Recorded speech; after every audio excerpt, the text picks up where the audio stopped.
This episode is brought to you by Nespresso and Samra Origins by the Weekend Coffee Collection. Introducing Samra Origins. My collaboration with Nespresso is a connection to my roots, to my mother, Samra. Coffee that hits the right notes. It transports you. Crafted with unique notes and bold, soaring flavors. Experience a taste that moves you. Nespresso and Samra Origins. Discover more at Nespresso.com. This episode is sponsored by Friskies, who would like to tell your cats hi. Now, if that didn't get your cat's attention, there is one thing that always does the trick. Just pour some Friskies crunchy food in the bowl and you'll hear those paws come running. Works every time. With so many Friskies choices, you can always bring your cats running from their secret napping spots. There's always more to explore. See for yourself at friskies.com or visit your local store.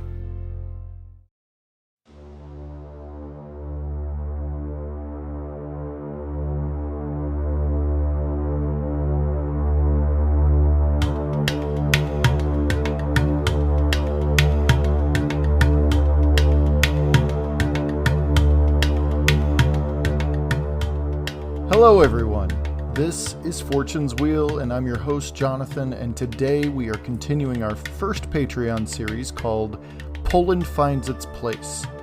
I want to sincerely thank you all who are listening to this, as you have generously donated to the production of this podcast and shown that you believe in what's happening here.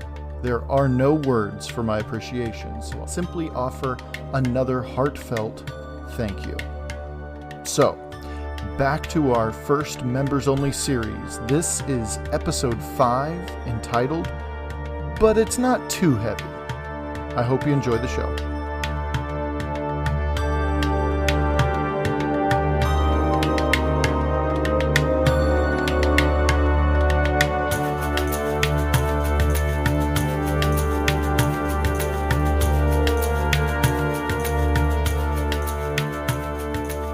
Imagine being born a Pole in the year 1020.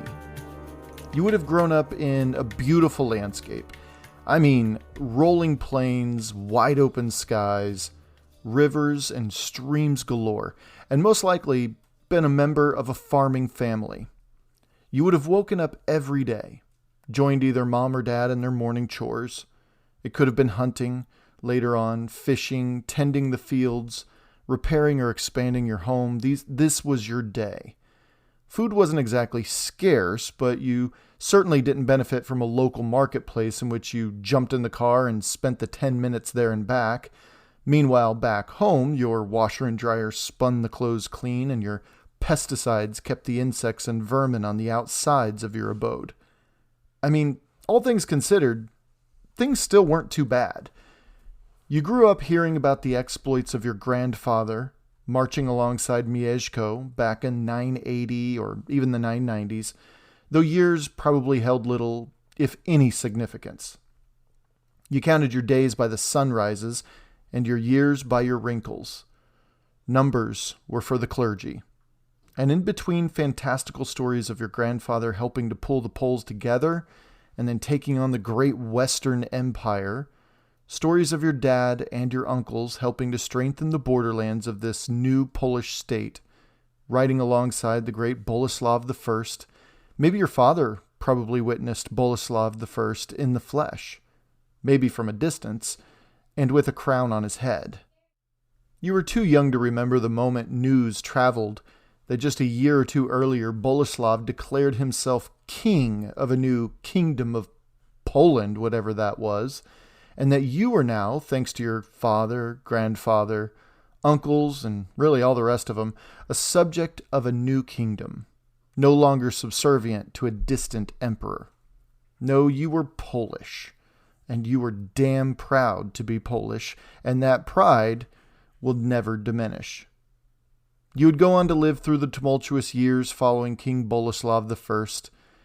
Mieszko II Lambert, who would lose the kingdom altogether and watch from a distance the kingdom dissolve into a simple Polish state in a sort of limbo between requiring help from that former Western Empire to wanting desperately to restore the good old days under King Boleslav I. Times were awful, to be quite honest. Trade networks dissolved along with Polish independence. Goods produced by your family's farm weren't really selling for nearly as much. The kids in the village nearby still filled their bellies, but you always questioned why the adults became smaller and weaker, their faces shrinking into skulls almost, their voices maybe down to a whisper. You also had the specter of outsiders racing in and slaughtering all you knew and loved. Pomeranians to the north, rumor had it, were getting bolder. The empire, you learned, were ruled by German kings, seemed to hold their forces back, but you had no idea why, which was actually scarier. The Rus were threatening to the eastern plains, and then there were those Bohemians who had already raced down from the southwestern mountains and blazed a trail of destruction. Luckily, your village was spared, but traveling merchants told horror stories that made your bones shiver. And it was during this time that your father was called away to protect his homeland and his family. And he never made it home. In fact, there was no word of him ever again. He just never came back. And of the 19 men and boys from the village who went to fight under Casimir the First, maybe only 2 returned. And neither of them knew what had happened to your father. By the time this man named Casimir the First took the reins, deposing the pretenders who had driven this once great Polish kingdom into the dirt, things really, well, they did begin to feel a little better. You would hear a nickname applied to him as you made your own family and began farming like your fathers did before you. Things didn't instantly shift into comfort. The problems clung on for a while, but each year brought a better feeling, a lighter sort of gravity. Not only were the rumors of peace and order increasing, but prices also verified these rumors. Word came through the village of a skirmish here and a deal reached there, but overall, times were steady and order seemed to have been restored. This Casimir, he made it at least feel a little bit like the good old days when you were still pretty young, when your father was alive. See, when you imagine what life was like for the regular person, it was most likely pretty plain. I mean, don't misunderstand me, though. Life in the 11th century was no doubt fraught with peril. There was a very real threat of certain death should you encounter, say, a bear, or even suffer a broken bone tending your fields, or even in childbirth. I don't mean to belittle the everyday challenges of our ancestors, regardless where they lived on Earth. But when you went beyond those things, they certainly weren't plugged into, a 24-hour news cycle, especially one that is chock full of misleading headlines and outright lies as we all endure today. So when it came to the goings-on of Europe, for instance, the average person, Pole or Andalusian or Anglo-Saxon or Norman or Rus, whatever, the average person simply had very little, if any, access to what was happening outside of a radius of, say, 30 miles or so from home. And in many cases, 30 miles might have been pushing it.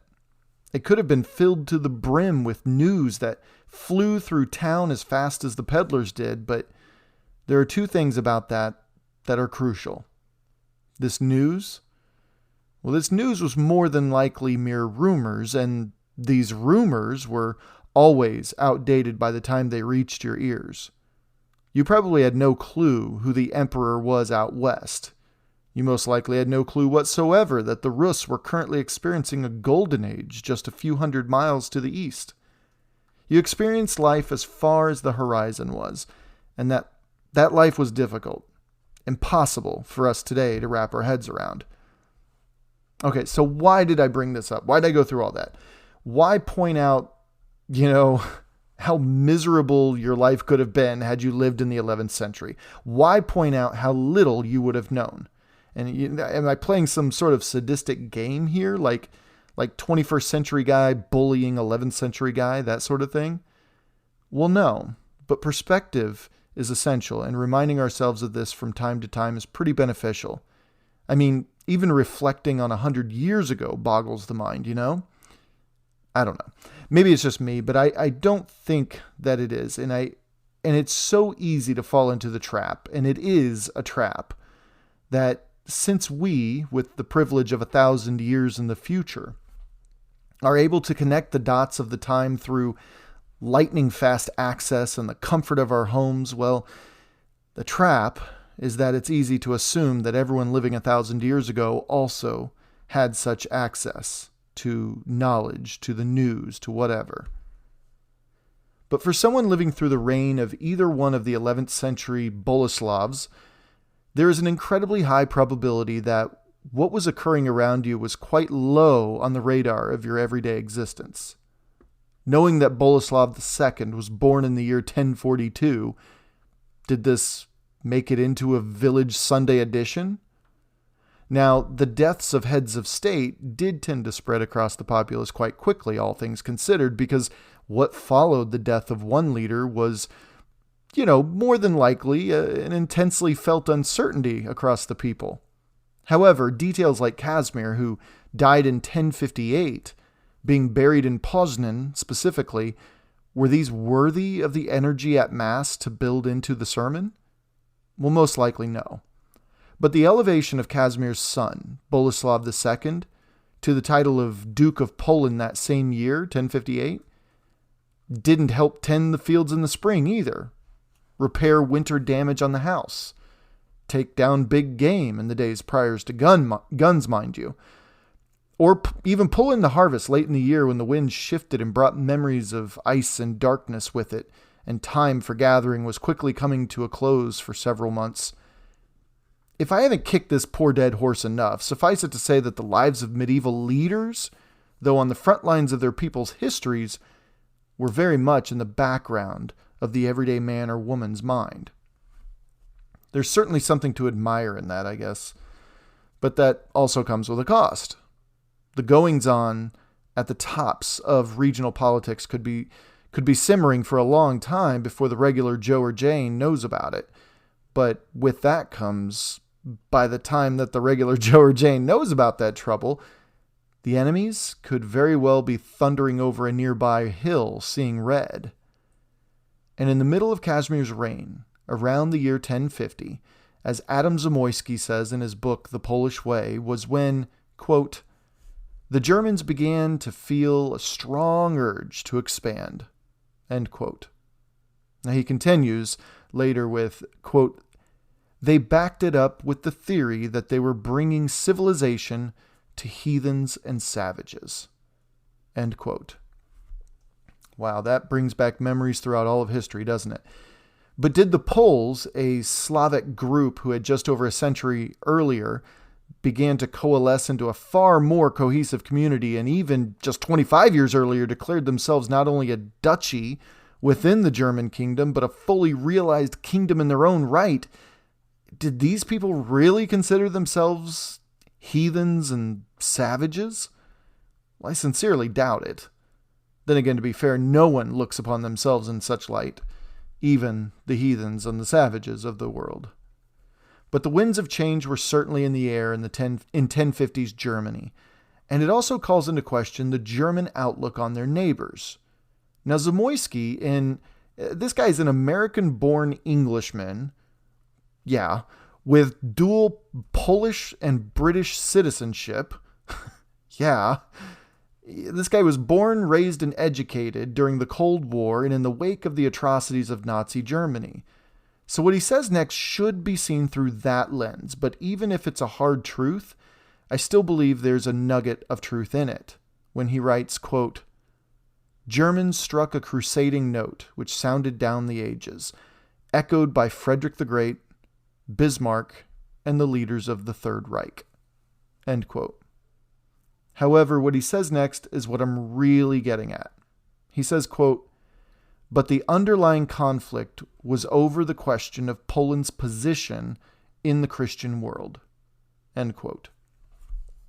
I mean, he's not wrong to question where Poland's place was in the 11th century hierarchy of medieval nations. Seriously, where did Poland lie in the grand scheme of things? Now, as I was reading, I was struck by a thought just before, he validated my thought, so to speak. Just look at the titles each Polish leader held since Mieszko I. Warlord, Duke, King, some weird situation in the 1030s when they didn't even know who their leader was, let alone what title he held, and then again, Duke. The question really was, did Poland even know who they were in the grand scheme of things? I mean, in the community of nations, validation is essential, right? Yeah, someone else, another established nation or kingdom in the world has to officially recognize you before you're able to even be a nation. To illustrate the point further, I'll risk dipping into the future and say two things. The Confederate States of America was never officially recognized in the community of nations, so try as they did, they weren't welcomed into that community. However, before even that, it wasn't France or Germany or the Netherlands or even Spain who officially recognized the United States for the first time. On December 20th, 1777, it was the Kingdom of Morocco who actually did the honors. So, again, just to validate the point that you need to be officially recognized. So, back in the 11th century now, back to Poland, wouldn't it be safe to assume that Poland, having held such distinctions as duchy and kingdom already, was both recognized as such by both the King of Germany and the Pope in Rome, mind you? I mean, to me, it's kind of an open and shut case where Poland lies. Now, Zamoyski continues. He says, quote, "In spite of its own internal dissensions and civil wars, the empire was the theoretical arbiter on such questions." End quote. Ah, I see. He who giveth can also taketh away. Right. But see, here's the thing about Poland in those days.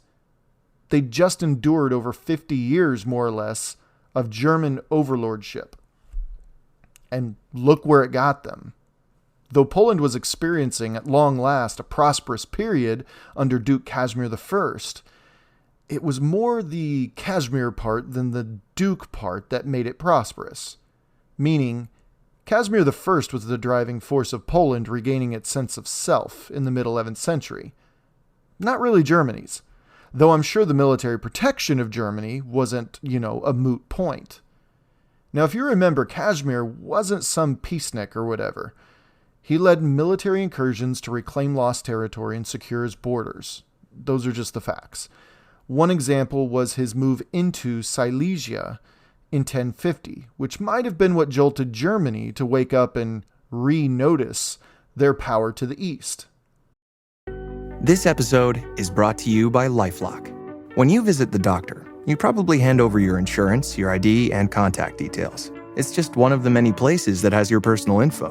And if any of them accidentally expose it, you could be at risk for identity theft. LifeLock monitors millions of data points a second. If you become a victim, they'll fix it, guaranteed, or your money back. Save up to 40% your first year at lifelock.com/podcast. Terms apply. Hey, it's Ryan Reynolds here from Mint Mobile. Now, I was looking for fun ways to tell you that Mint's offer of unlimited premium wireless for $15 a month is back. So I thought it would be fun if we made $15 bills. But it turns out that's very illegal.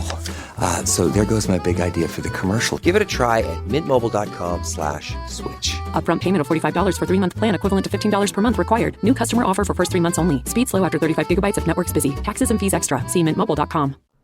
Casimir took control of Silesia from the Bohemians, who were, at the time, on pretty good terms with Germany. So this, of course, didn't exactly sit too well. 4 years later, the Holy Roman Empire relented, and they gave Silesia to Poland. Well, under one condition, of course. An annual tribute. Or, what we call today, rent. So Silesia was Poland's, but only if they paid for it. Geez, no wonder Poland was undergoing a bit of an identity crisis in the mid-11th century. What they claimed as their own, they basically were extorted for. But that didn't get Casimir down. Casimir was a man on a mission. He'd most likely looked back on the last few decades and realized that he could only do so much. Patience was, of course, a virtue, after all, and Casimir, well, he seemed to be patient. Sure, the Germans extorted his duchy for land that was violently stolen from them over the last 15 years or so, but there were other things to occupy his time that would strengthen Poland on the back end of things, away from the watchful eyes, at least at the beginning. And by the time these little improvements were noticed, well, it may just be time to tackle bigger things, like, paying rent on their own territory. So what were these little improvements that Casimir put into place? Well, reestablishing bishoprics in Lubusz, Wrocław, and Krakow, for starters. And I'm so sorry. I'm finding Polish pretty difficult for my Anglo tongue here, so I apologize if I'm completely demolishing these names. I've said it before, but establishing centers of, and I'm back to the narrative now, establishing centers of Catholic learning and influence was no small feat. And moves like this paid dividends later when folks in Rome were notified of it. Casimir also went on a little building spree too, building cathedrals and even making improvements to other churches and monasteries in his duchy. This was a giant flashing neon sign 100 stories high for all of, European Christianity, stating that Poland was open for Catholics to come in and, let's talk some business here. What can we work out together? Not only did this ingratiate the duchy to folks in Rome, but maybe unknowingly it paved the way for his son later on. But, put a pin in that one. We'll get there. But there was just one more thing that Casimir did that catapulted Poland into the mainstream of European trends. See, prior to this, Poland had a very simple system of land ownership. It's kind of a Wild West of sorts in that area. You found land, you farmed it. While Poland had no system-wide set of regulations on land ownership, the rest of Europe was moving in that direction if they hadn't already arrived there already. Like France, for instance. And this was a movement toward what is called feudalism. Okay, so quick note on the term feudalism. I'll try to make this quick, but I'm learning that many people in academia have begun to practically spit the word out of their mouths. I mean, gagging on each syllable as if they were, swallowing a live octopus or something. I don't know. It seems a little extreme, I guess, for my taste. The way they use the word, not the swallowing of the live octopi, which is also something I find pretty extreme, just for the record.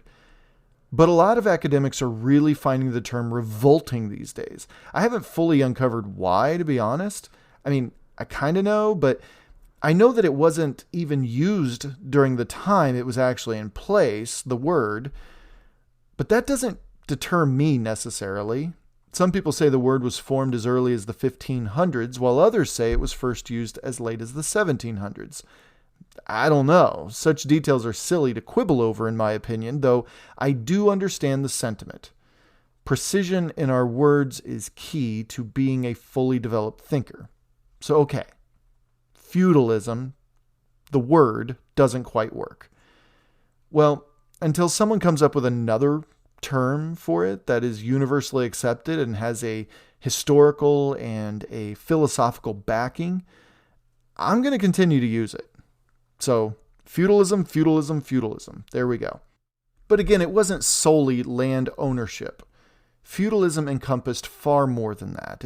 It extended its reach into other areas of society, such as military, economics, law, and of course, the one we in pop culture tend to notice most, just the culture of it. Now, I hope to devote much, much more time on the public episodes to this and really flesh it out better to understand it. But as for Casimir introducing feudalism into Polish politics, well, it was slow at first, but he, in introducing the land ownership idea of fiefdoms, well, that was just the first stirrings of an overhaul to Poland. And one thing's for sure, wherever feudalism was practiced, it resulted in a top-to-bottom shift in nearly every facet of that community. Casimir, again, introduced it to Poland, and Poland would undergo such a change in the next several decades. By introducing fiefs, Casimir was ultimately consolidating each person's ability to settle on or even purchase land upon which their source of income would be derived. And through this consolidation, he created a small population that owed him their very livelihoods. I mean, before, Poles were loyal to the leader they felt would give them the best outcome. Now, Casimir ensured that every man's very survival and his source of influence and wealth was directly linked to their loyalty to him and him alone. And as if that wasn't enough, by creating a quote-unquote landed gentry class, as it was, he also shifted away from that age-old, tried-and-true strategy of keeping a very close retinue of loyalists near him, which consisted of the best warriors he could afford to keep. This retinue was seen everywhere, and it was known by many names. Byzantium called them the Varangian Guard, for instance. And in Slavic and Rus groups, it was called the Družina. Well, the Družina was quickly replaced, and Casimir did have his own Družina. This Družina was quickly replaced with this new class of landowners who, again, owed their very status in society to Casimir. And he manipulated this shift through land ownership, again, by the practice of handing out fiefs, which were simply land holdings given by the duke or king. The catch was this, though. Should that man perish, regardless of the cause, could just be the man was old, could be that he died in the service of his duke or king or whatever, it didn't matter. Should this man perish, this landowner, the duke or king was not obliged to pass that land on to the man's kin. No. Very, very big no. In this case, Casimir could choose to disinherit the man's kin altogether and choose another loyalist of a lower station and raise him to a new title. And to round this discussion of Casimir's monumental cultural shift in Poland, this effectively created a military class out of this new landed gentry class. The Polish knight was introduced here for the first time in 1050s Poland. Now, Poland was making legitimate inroads to becoming a player on main stage Europe under Casimir the Restorer. I cannot underemphasize this move, but I don't want to belabor the point too much, which I fear that I might have already done. So, to move on. In all things, though, endings are inevitable. And Casimir's end came, as we've said, in 1058. The state of Poland that Casimir left little doubt as to Germany beginning to, as Zamoyski put it, again, bring civilization to heathens and savages. As much as Casimir pushed Poland forward, it was almost as if Germany said to itself, well, if we don't act now, then we won't be able to get away with calling these Poles heathens and savages for much longer. Now, Casimir I made it hard for outsiders to look upon the Polish people as, shall we say, lesser. To me, that was Casimir's ultimate lasting contribution to Poland, among many, many, many great lasting contributions, mind you. He made it difficult to toss demeaning, even dehumanizing remarks at the Polish people. What came of Casimir's contributions was a stronger sense of national unity, a sense of confidence and even pride in the Polish people. It's no wonder that Casimir's successor, his hot-headed son, was eventually given the nickname the Bold.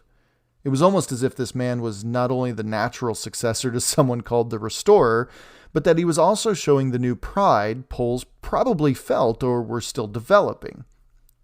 Boleslav II, named after his great-grandfather, the first king of Poland.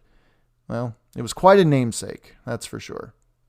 So first, let's just shoot upwards and take a very quick 30,000-foot view of Boleslav II's inherited duchy.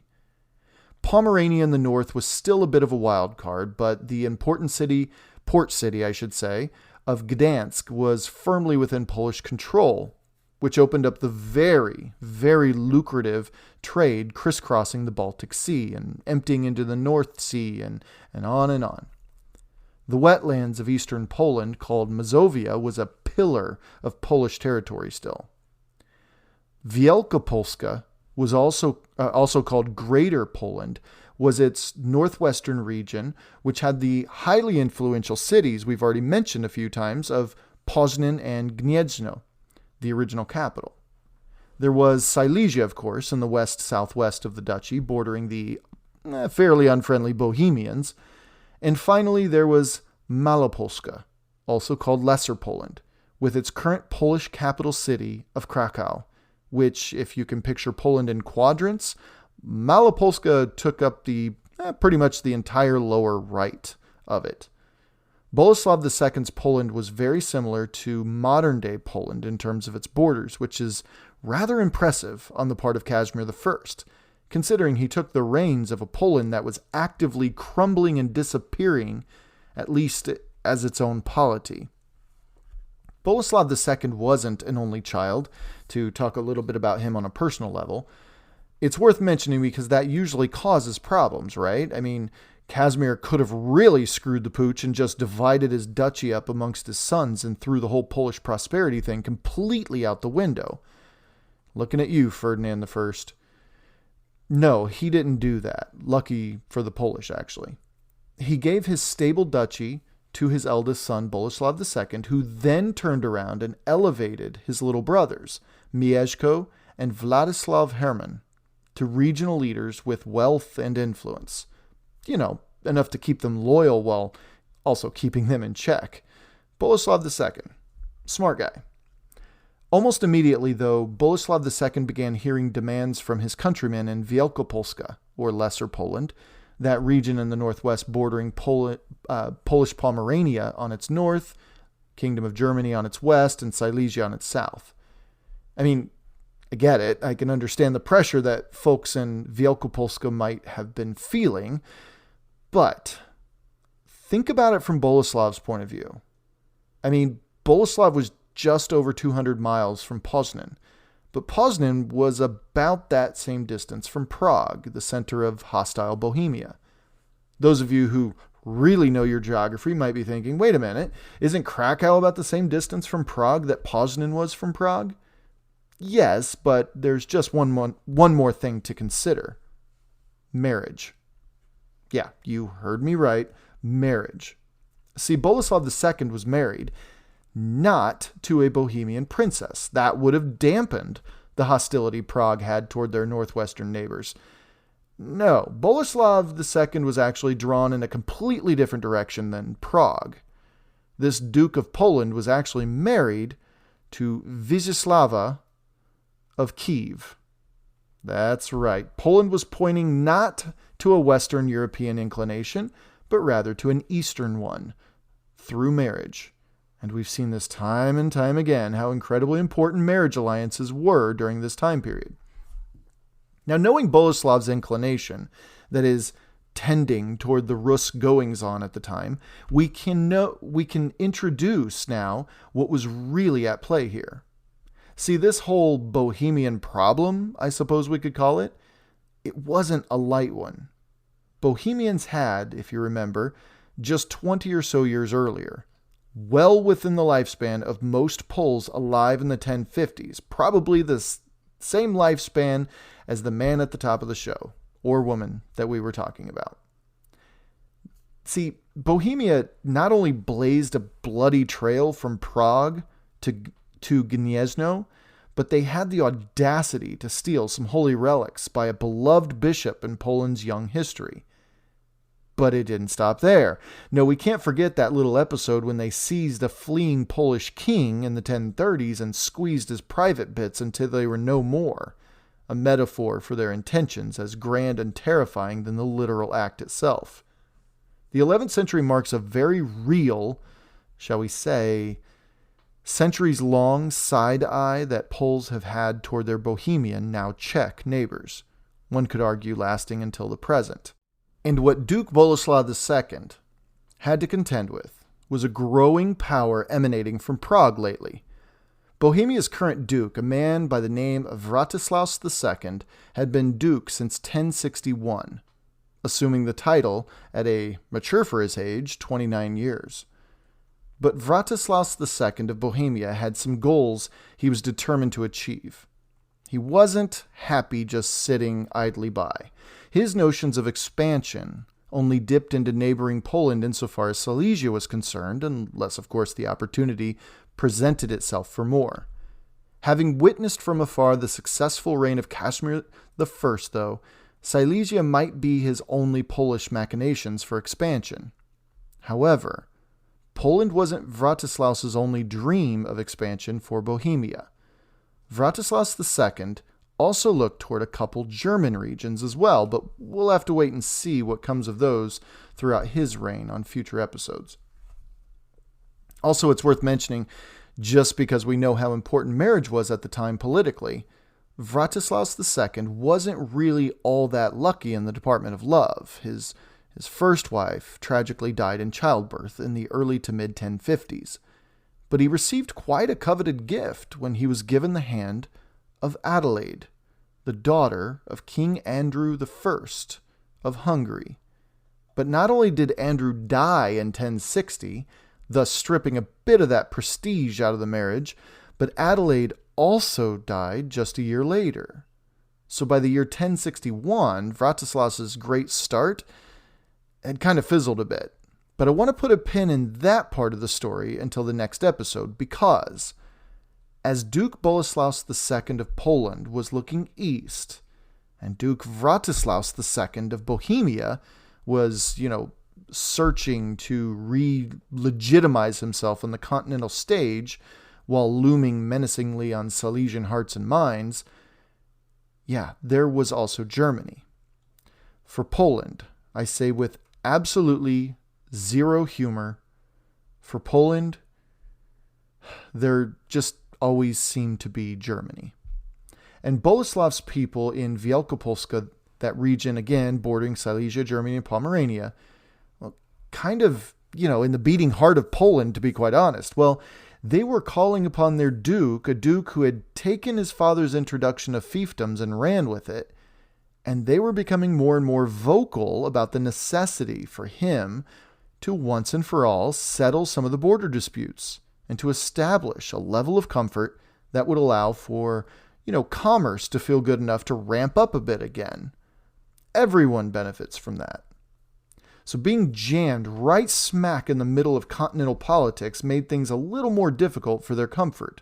But with the ducal capital city now over 200 miles away, and Boleslav's marital influences pulling him further away than that, well, those living in Wielkopolska weren't exactly on good terms with their duke.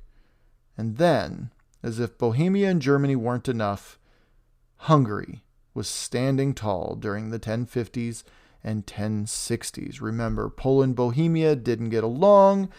Bohemia, for a time, was married to a princess of Hungary. So you can kind of see the dynamics happening here.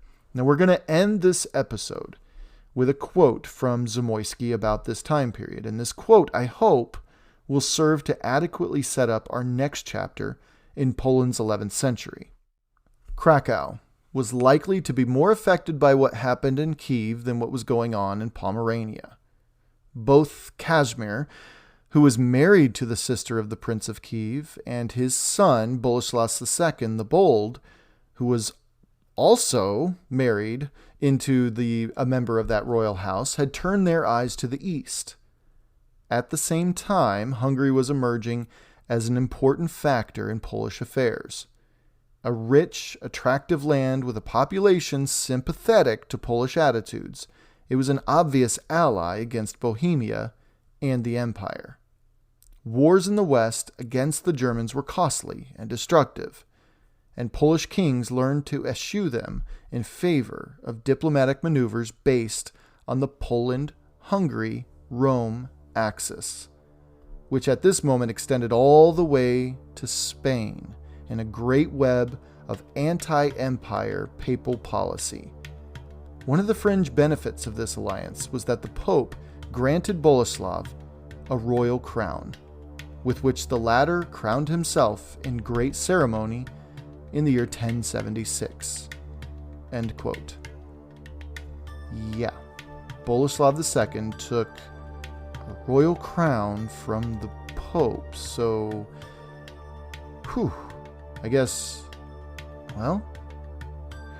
I guess the Kingdom of Poland is, once again a thing, huh?